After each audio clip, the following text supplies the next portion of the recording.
할렐루야. 옆 사람과 인사하실까요? 예수 안에서 사랑합니다.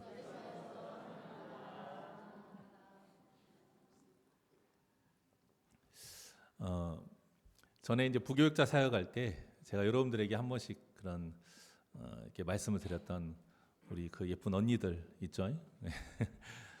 당시 이제 70 이상의 우리 할머니 집사님들, 할머니 권사님들을 제가 이제 모시고 특히 이제 수요일 날 같은 경우는 수요 예배 때 제가 항상 모시러 가고 모셔다 드리고 하다 보니까 제가 예쁨을 참 많이 받았어요.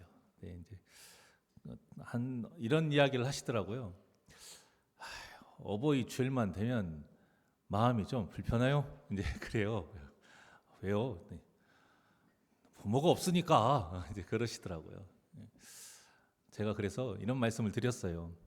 이제 육신의 부모는 이 땅에 안 계시지만 그래도 우리가 예수 안에서 다 한 가족 아닙니까? 우리 권사님보다 더 연세가 있으신 분들이 이제 언니고 어머니가 되고 오빠고 아버지가 되는 것 아니겠어요? 그러면 우리 저기 권사님 어린이날 때는 어떻게 해요? 어린이 주일 때는? 그러니까 그것도 불편해.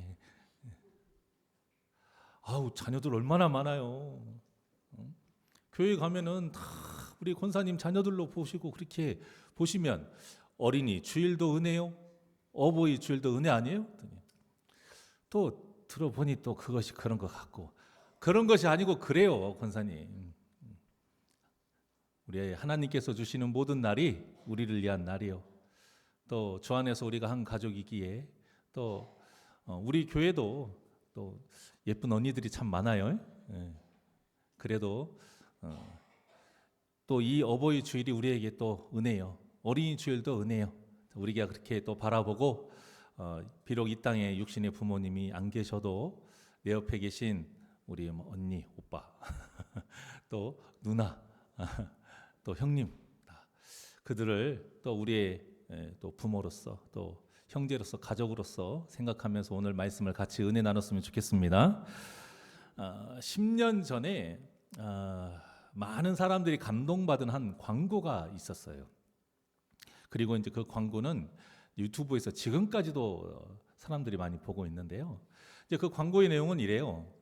몰래카메라 이제 형식으로 젊은 아빠들을 대상으로 이제 설문지를 작성하게 합니다. 그거를 영상을 찍어요. 그리고 이제 이런 문제들을 냈는데요. 여러분도 이제 화면을 보시면서 한번 나름대로 마음속으로 답을 적어보세요. 아빠가 제일 좋아하는 음식 하니까 이 질문에 모든 아빠가 바로 답을 적습니다.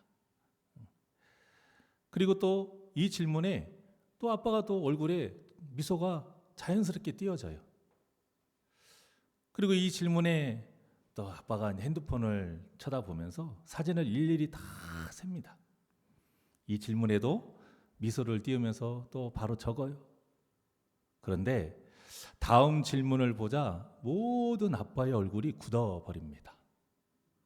질문이 계속될수록 얼굴이 더욱 심각해져 가요.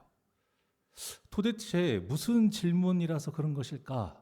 그 질문은 바로 이것입니다.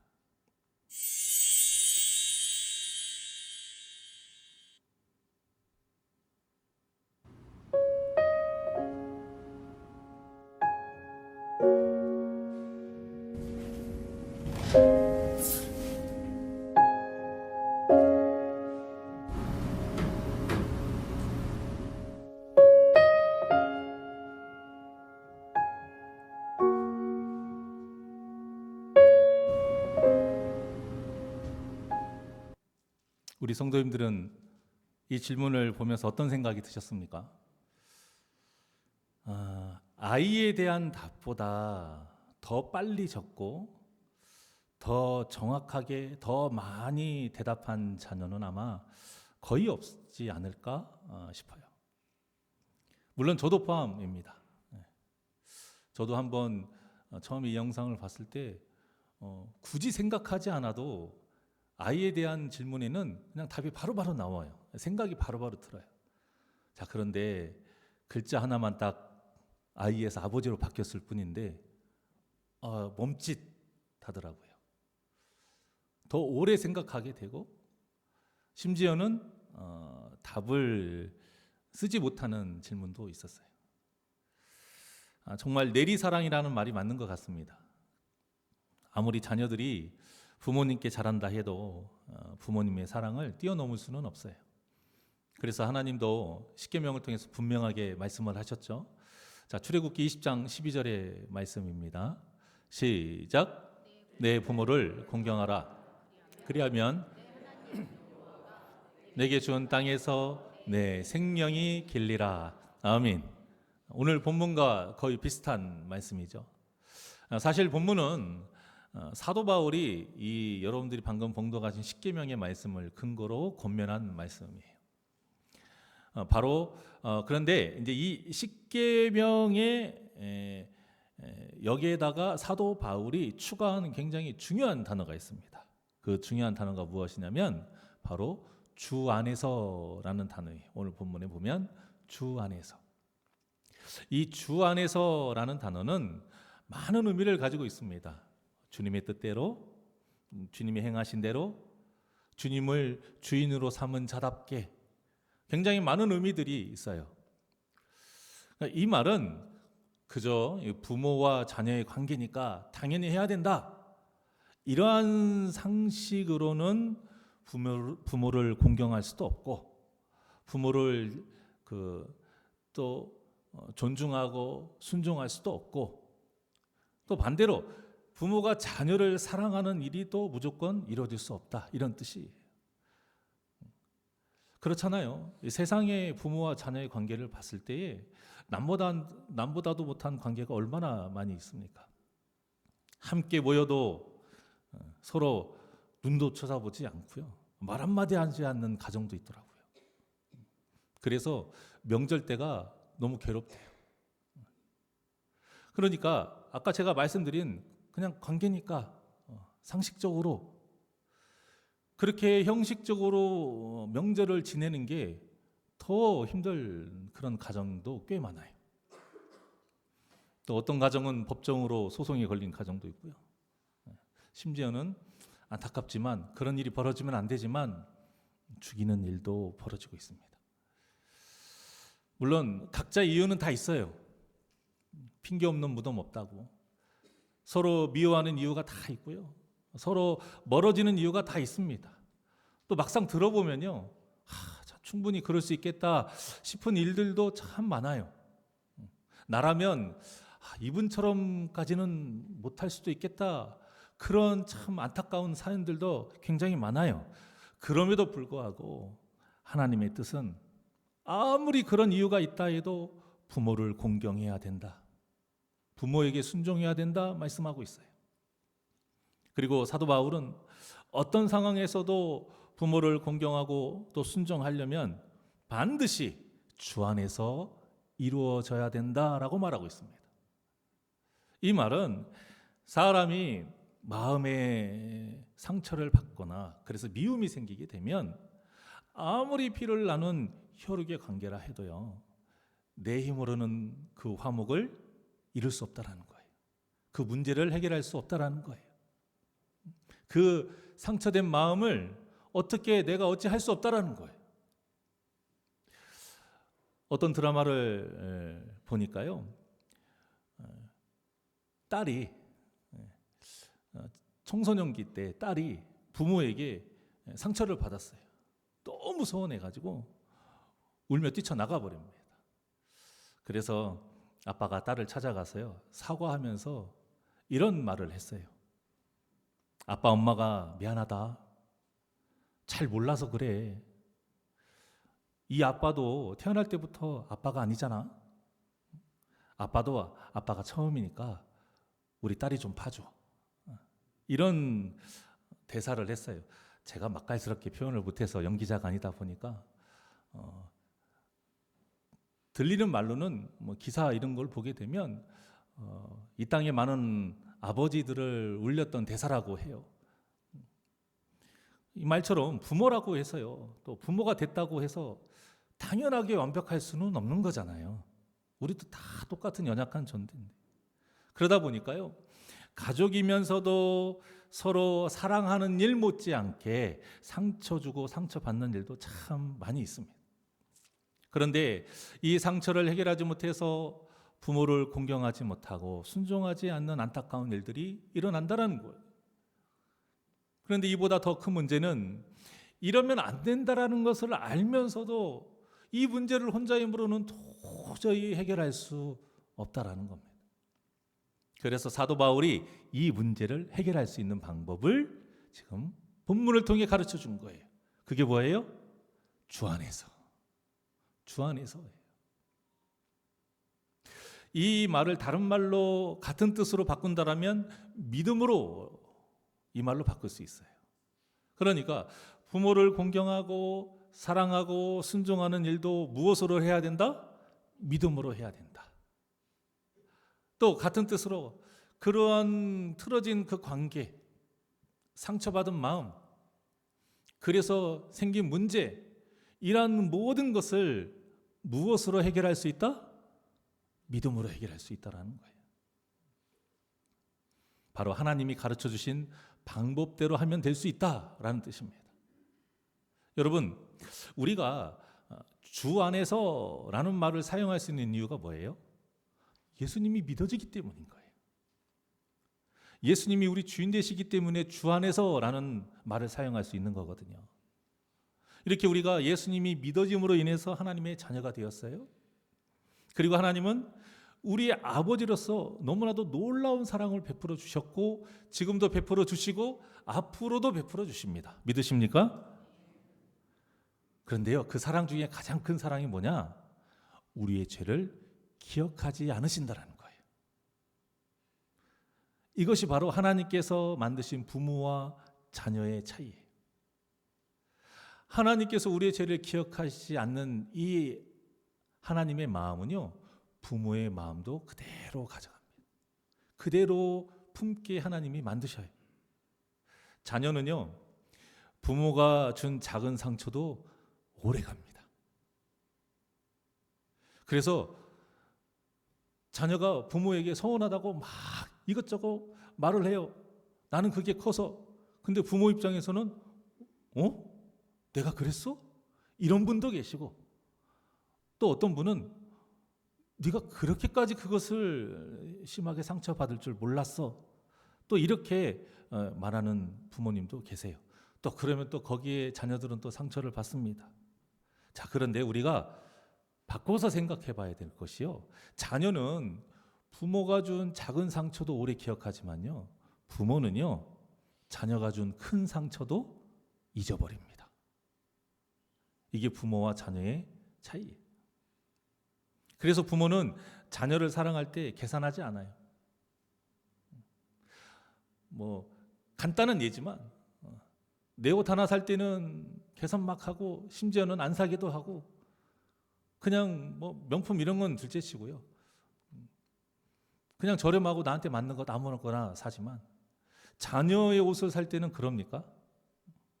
돈이 좀 들어도 차라리 먹을 것 좀 줄이고 내 살 거 차라리 안 사고 사는 존재가 부모 아닙니까? 이것만 봐도 알 수 있는 것이요. 부모는 자녀를 사랑할 때 계산하지 않아요. 그런데 자녀는 그렇지 못하다라는 거예요. 그러다 보니까 어떤 자녀는 나한테 해준 게 뭐 있냐고 이렇게 따지는 자녀도 있습니다. 그런데 이 말이야말로 몰라서 하는 말이에요. 우리가 태어날 때부터 지금까지 미처 기억하지 못하는 그 수많은 시간 동안 자녀를 계산 없이 아낌없이 돌봐주고 키워주시는 존재가 누구예요? 부모 아닙니까? 부모잖아요.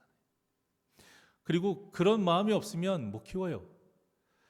그런 마음 없이 못 키우다 보니까 버려지는 아이들이 생겨나고 결손가정이 생겨나고 평생을 증오하면서 미워하면서 살아가는 그런 안타까운 자녀들의 삶도 있는 거예요. 그러다 보니 자녀는 나이가 먹고 결혼을 하고 아이를 낳은 후가 돼서야 그나마 그 부모의 사랑과 은혜를 깨닫기 시작하게 돼요. 자신의 자녀가 얼마나 소중한지를 느끼면서 나를 소중하게 대했던 부모의 마음이 깨달아지게 되고요. 자신의 자녀에게 계산하지 않고 사랑하지만 그럼에도 항상 더해주지 못해서 미안한 마음을 느끼면서 부모님이 나에게 서운하게 했던 것들이 서운한 것이 아니라 그때 나에게 했던 최선의 것이었고 최고의 것이었구나. 그걸 느끼면서 서운했던 그때 그 부모에게 죄송한 마음이 드는 것이요. 그리고 또 그때서야 내 부모도 완벽할 수 없기 때문에 또 이런저런 상처가 생기는 것이 당연한 것이구나. 이렇게 이제 이해가 되기 시작하게 돼요. 그러면서 이제 자신의 부족함도 깨닫게 되고 서운했던 마음들이 그렇게 풀려고 했던 그러면서도 풀어지지 않았던 마음들이 그때서야 똑같은 입장이 돼보고 똑같은 그런 경험을 해보고 나서야 이제 풀어지게 되는 일이 참 많습니다. 자, 그런데 성경은 이런 과정 없이도 우리 아버지 되신 하나님의 사랑과 은혜를 통해서 부모에게 순종하고 공경하라 말씀하고 있습니다. 대부분의 가정이 화목하죠. 그런데 그렇지 못해서 정말 상상하기 힘들고 감당하기 힘든 문제가 있는 부모와 자녀도 있습니다. 그럼에도 하나님께서 이렇게 명령하신 것은 그냥 무턱대고 해라 이런 명령이 아니에요. 그런 뜻이 아니에요. 우리가 육신의 부모로부터 받은 상처가 아무리 커도 하나님께서 우리의 아버지로서 그 상처를 대신 보듬어 주시고 풀어주신다고 약속하셨기 때문이에요. 그래서 하라고 하시는 거예요.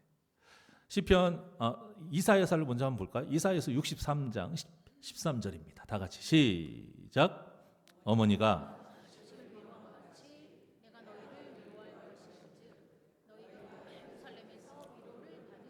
아멘.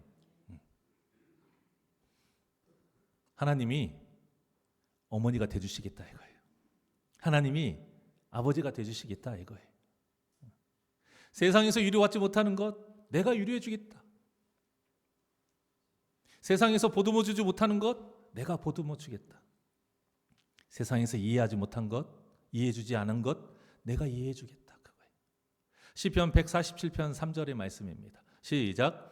상심한 자들을 고치시비 그들의 상처를 싸매시는도다. 아멘. 이 시편이에요. 시편 147편이요. 우리가 자주 부르는 비준비하신 이 찬양 있죠. 그 찬양의 가사가 여기 시편 147편의 내용입니다. 상심한 우리의 마음을요 싸매 주신대요. 어떤 마음으로요? 아버지의 마음으로, 어머니의 마음으로. 그래서 우리에게 요구하시는 거예요. 내가 대신 해줄게. 왜? 내가 너희 아버지니까. 내가 대신 해줄게. 왜? 내가 너의 어머니니까. 그런 마음으로 우리에게 이렇게 명령을 하시는 거예요. 하나님은요 절대 무턱대고 그냥 아무 근거도 없이 우리에게 요구하시고 명령하시는 분이 아니에요. 제가 전에도 몇 번 말씀드렸습니다. 하나님이 우리에게 대하시는 방식은 따라해 볼까요? 선은총, 후응답. 자, 다른 말로 하게 되면 선사랑, 후순종, 또 선약속, 후응답.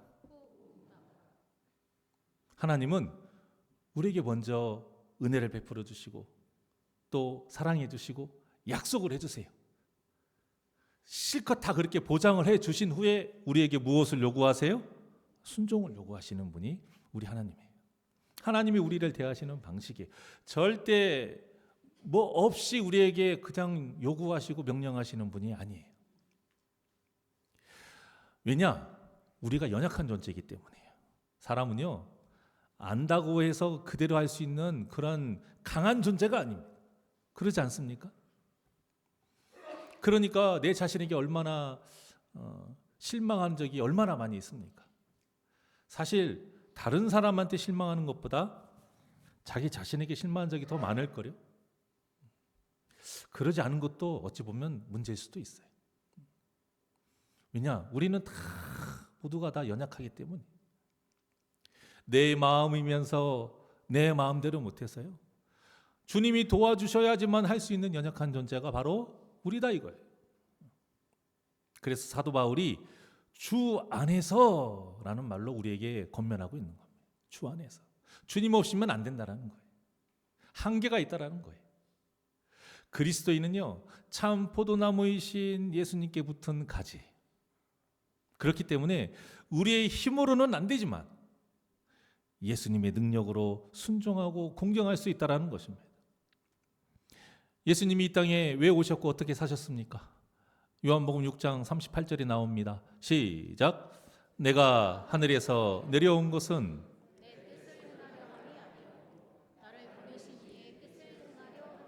아멘.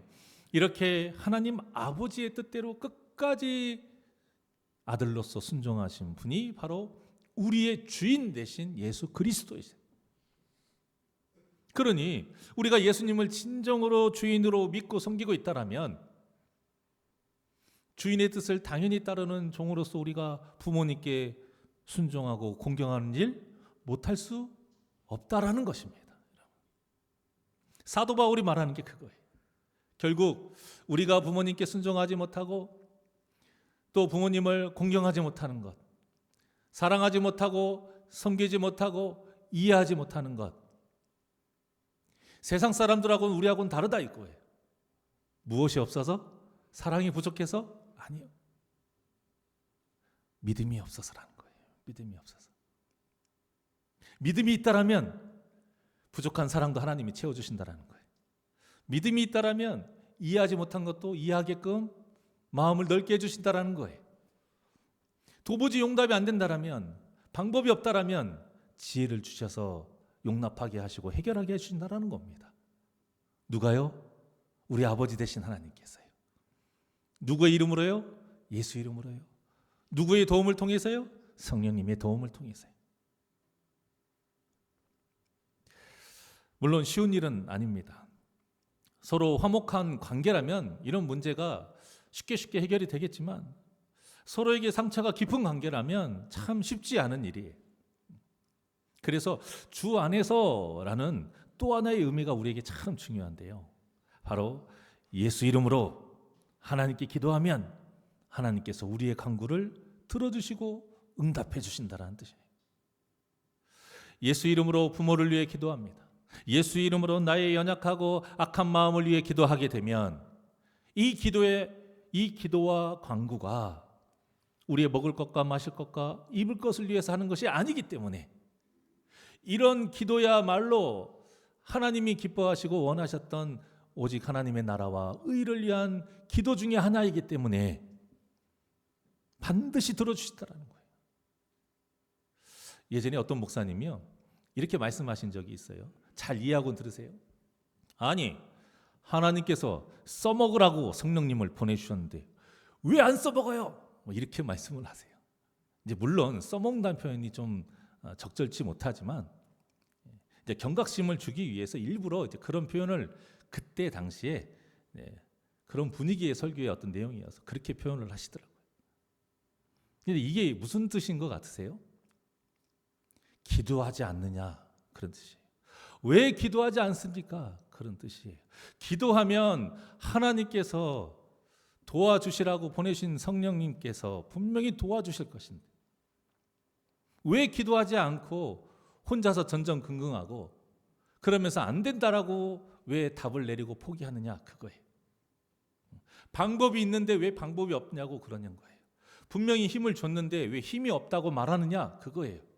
왜 그러면서 자꾸 나한테 귀찮게 하냐고 그러시는 거예요. 보내줬잖아.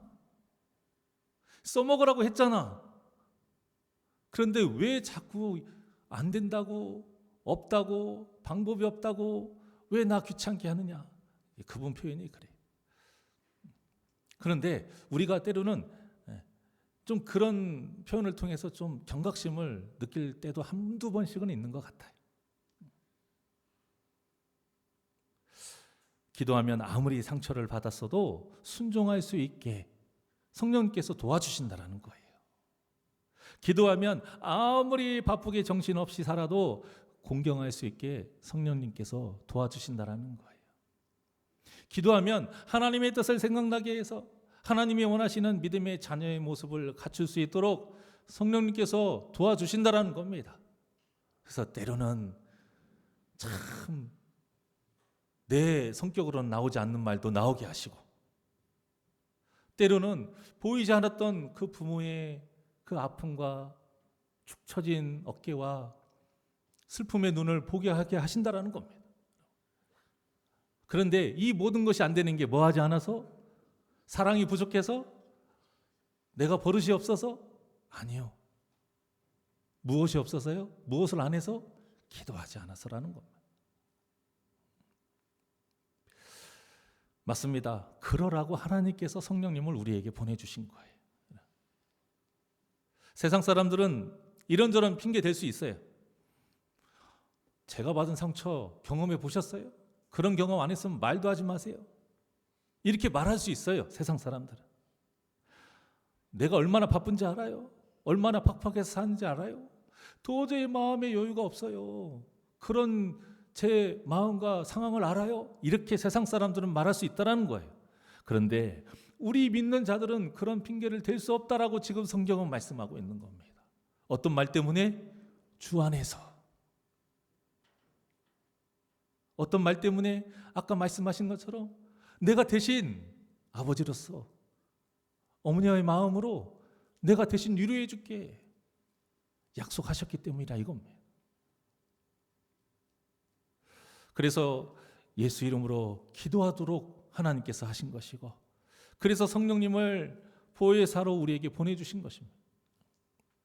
그렇기 때문에 우리가 부모에게 순종하지 아니하고 공경하지 아니하면 이것이 어떤 일이 된다는 뜻이에요?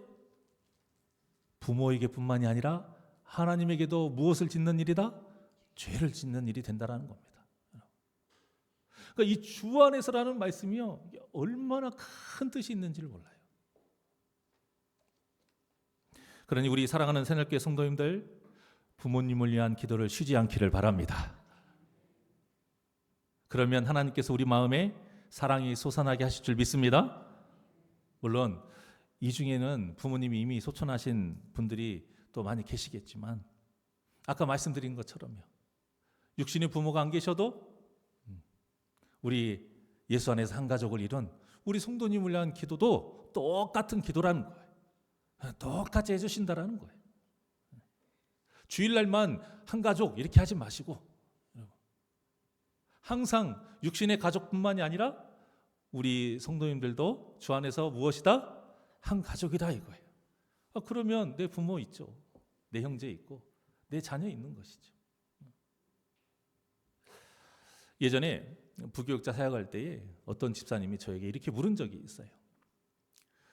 제가 부모님이 믿지를 않아요, 목사님. 그래서 제가 교회 다니는 일로 항상 부모님과 갈등이 심해요. 그래서 성경에서 말씀하시는 이 순종과 공경을 솔직히 제가 어떻게 해야 하는지를 잘 모르겠습니다 라고 저한테 물은 적이 있어요. 저는 참 그 집사님의 물음이 너무 솔직하고 진실되고 용기 있다라고 생각해요. 우리가 그래야지 알고 넘어가는 경우가 얼마나 많이 있어요. 그리고 알지만 현실적으로 이런 문제가 생기는 걸 어떻게 해야 해? 나는 할 만큼 했어 라고 넘기는 경우가 얼마나 많이 있습니까?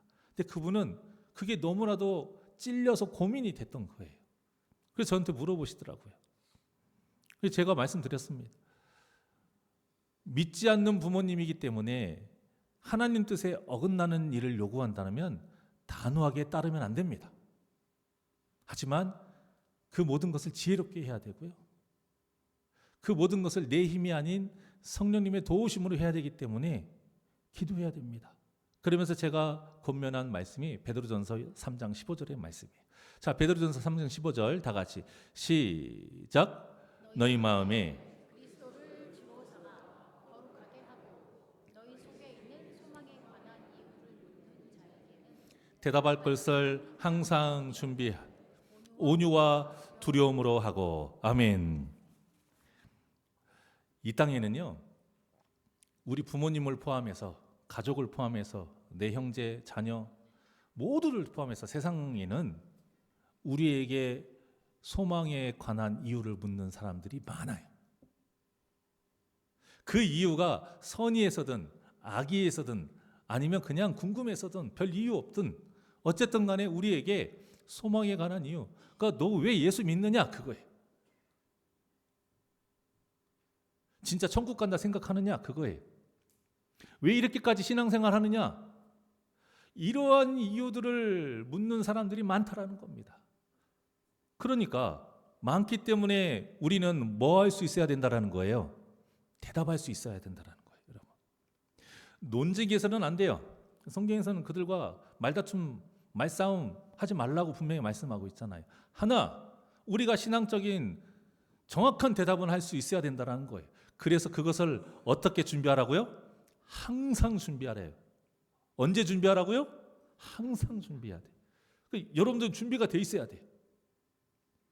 그러니까 말씀을 듣고 그냥 끝날 것이 아니라는 거예요. 그래서 우리가 말씀을 더욱 사모해야 되는 것이고, 오늘 오후 또 예배와 같이 성경 공부를 해야 되는 거예요, 여러분. 그리고 또 아는 데서 끝나는 게 아니죠. 모든 일을 지혜 있게 하라고 하셨기 때문에 이와 함께 반드시 필요한 것이 무엇이다? 우리를 지혜롭게 하는 것이 무엇이다? 온유와 두려움으로 해야 된다.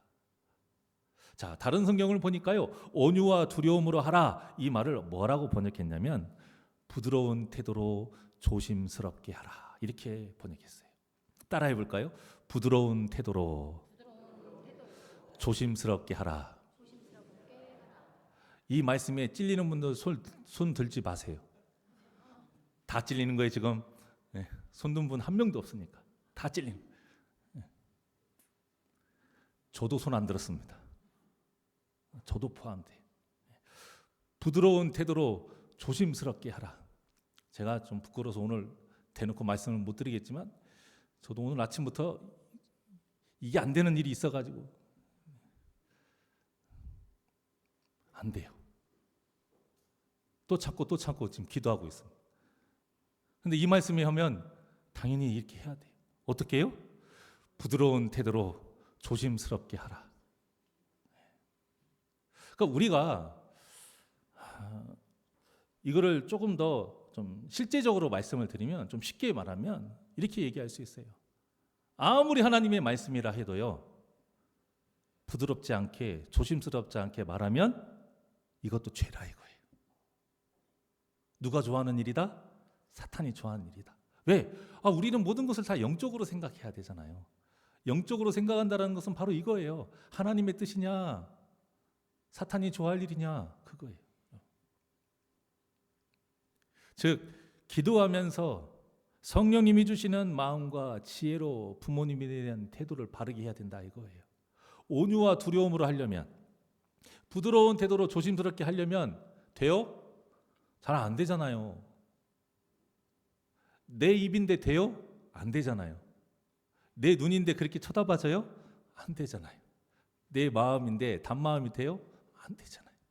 그래서 뭐 하라? 기도하라. 그러면 누가 도와주신다? 성령님이 도와주신다. 그러니까 성령님이 도와주지 않으시면 이게 된다 안 된다? 안 된다라는 거예요. 안 되더라고요. 저도 앞에서 전하고 가르쳐야 되는 목사이지만 기도 안 하니까 안 되더라고요. 온유가 어디 갔어요? 눈에서 살기가 나오는, 레이저가 나오는. 두려움이 어디 있어요? 내가 다친 게 먼저인데 너도 좀 다쳐봐. 좀 다쳐봐야 정신을 차리지. 이렇게 되더라고요. 자녀에게도 이런데 우리가 부모에게는 더더욱 더 이래야 되지 않느냐, 그거예요, 여러분. 여러분, 이건 다 영적인 문제예요. 그래서 믿지 않는 부모와 어떤 갈등, 믿지 않는 형제와 갈등, 믿지 않는 자녀와의 이 갈등은 다 사탄의 수작이에요. 그 사람들이 사탄이 아니라 그런 일들이 다 무엇이에요? 사탄의 역사에 사탄의 수작질인 거예요. 그렇기 때문에 우리가 절대 어떠한 일이 있어도 사탄이 좋아하게끔 하지 않도록 늘 깨어 경성해야 돼요. 늘 깨어 경성하는 데 기본 조건이 뭐예요? 기도라는 것입니다. 최소한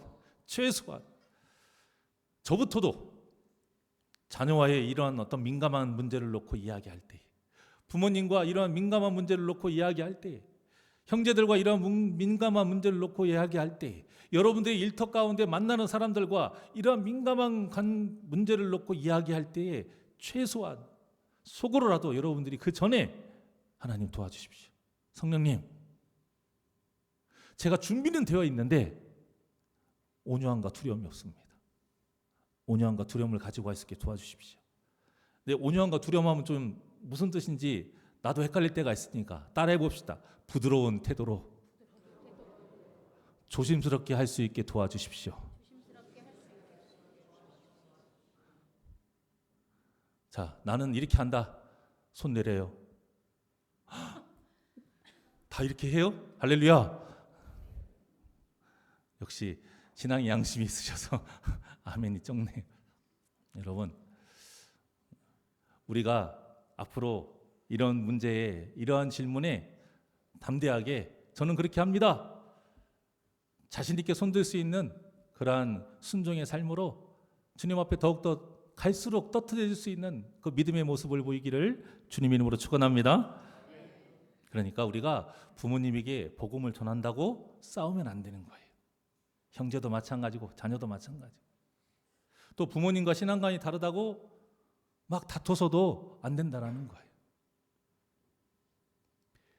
그런데 이런 일이 막상 닥치면 절대 마음처럼 쉽지 않다는 게 문제 아닙니까? 그래서 기도하라라는 거예요.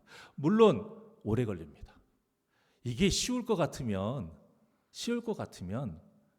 이 기도하라는 거에 우리 다 얼마나 기뻐서 춤추고 그냥 아멘 하고, 맞죠? 당연하지. 내가 해봤으니까. 근데 이게 쉽지가 않아요. 이게 절대 한 번에 끝날 일이 아니라는 거예요. 그래서 계속 기도해야 돼요. 끝까지 기도해야 돼요. 그럼에도 우리가 이렇게 기도를 포기하지 않고 끝까지 할 수 있고 해야 되는 이유는 무엇이냐?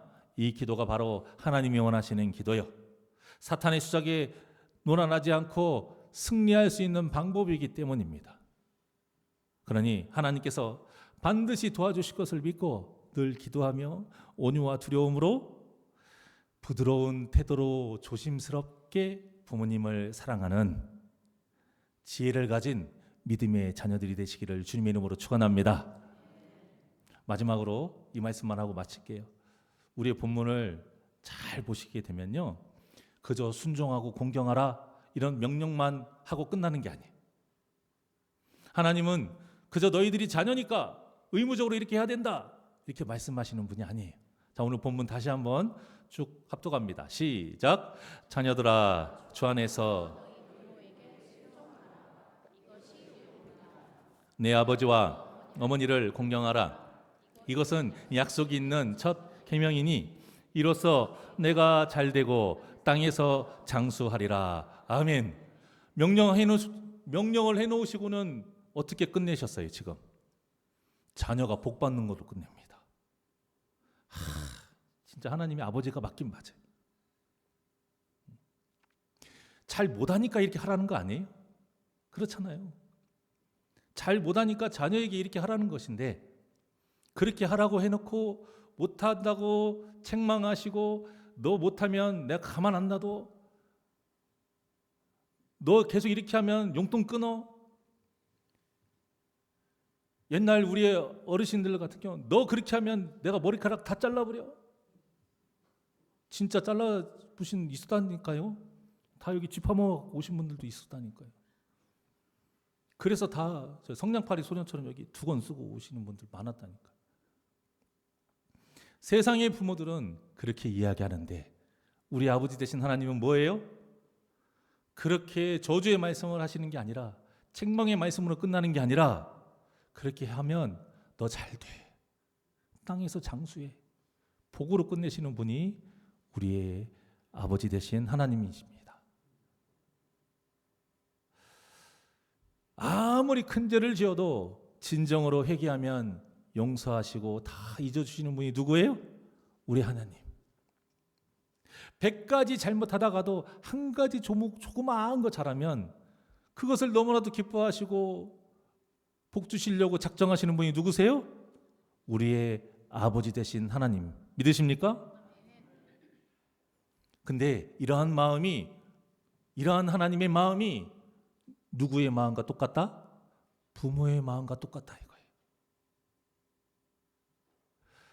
그 부모님이 우리를 향한 마음이 똑같 그렇게 키우셨다 이거예요. 즉 자녀로서 마땅히 해야 할 본분의 명령은요, 우리를 향한 하나님의 은혜이자 사랑이자 또 복인 거예요.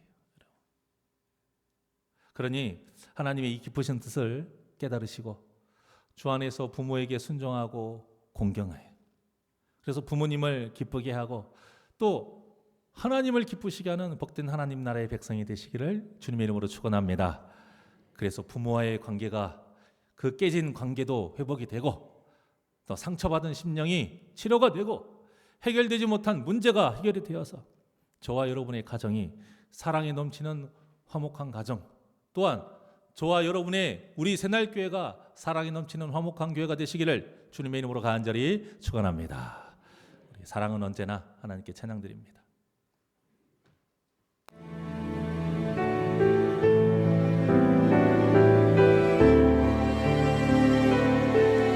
이 땅에 부모님이 안 계신다면 우리 성도님들을 생각하면서 또 안 계시지만 그동안 받았던 사랑을 기억하면서 사랑은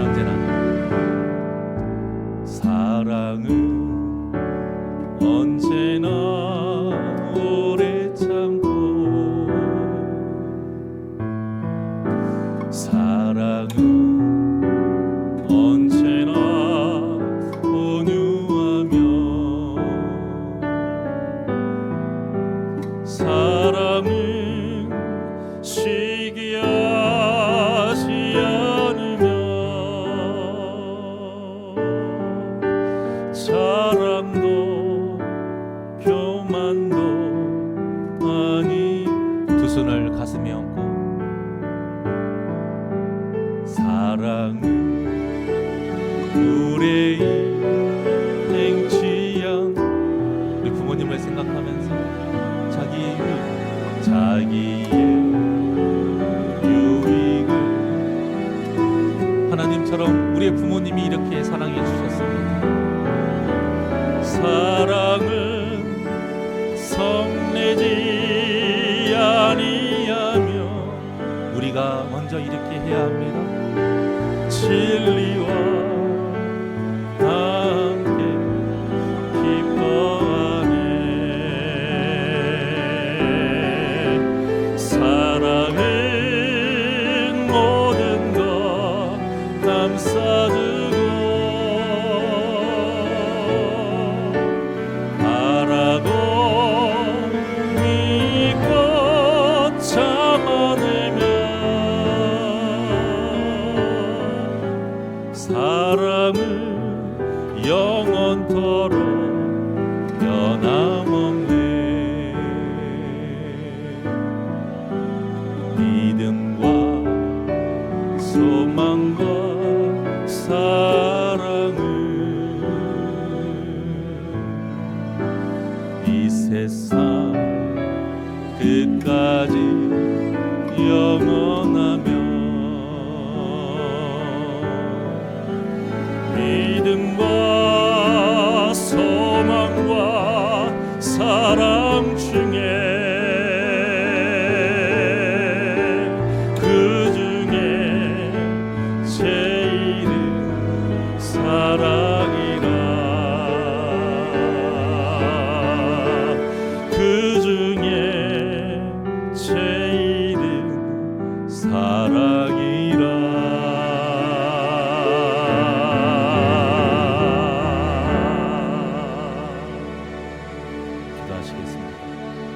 언제나 우리에게 한없는 사랑과 은혜를 베풀어 주시는 하나님 아버지, 믿음, 소망, 사랑은 영원할진데 그 중에 제일은 사랑이라. 이 말씀은 믿음, 소망 필요 없고 사랑만 있으면 된다라는 뜻이 아니요. 우리가 예수님이 믿어지는 그 은혜 가운데 주 안에서 그 믿음을 가지고 하나님 나라의 소망을 품는 자라면 당연히 맺어야 할 열매, 반드시 맺어야 할 열매가 사랑이라는 뜻입니다. 그래서 사랑이 없으면 소망도 아무것도 아니요, 믿음도 아무것도 아닌 헛된 것이 되어버리는 이 하나님의 뜻을 다시 한번 우리 마음에 품고 우리의 부모를 당연히 주 안에서 믿음으로 사랑하며 순종하고 공경하기를 원하오니 우리에게 믿음을 주시옵시고 늘 기도하며 나아갈 때에 우리에게 사랑이 솟아나게 하여 주시어서 하나님이 기뻐하시는 부드러운 태도로 조심스럽게 더욱더 뜨거운 그 마음으로 사랑하며 섬기며 순종하게 하여 주시옵소서. 그래서 화목한 가정 이루게 하시고 화목한 교회가 되게 하여 주시옵소서. 감사함 예수님의 이름으로 기도하옵나이다. 아멘.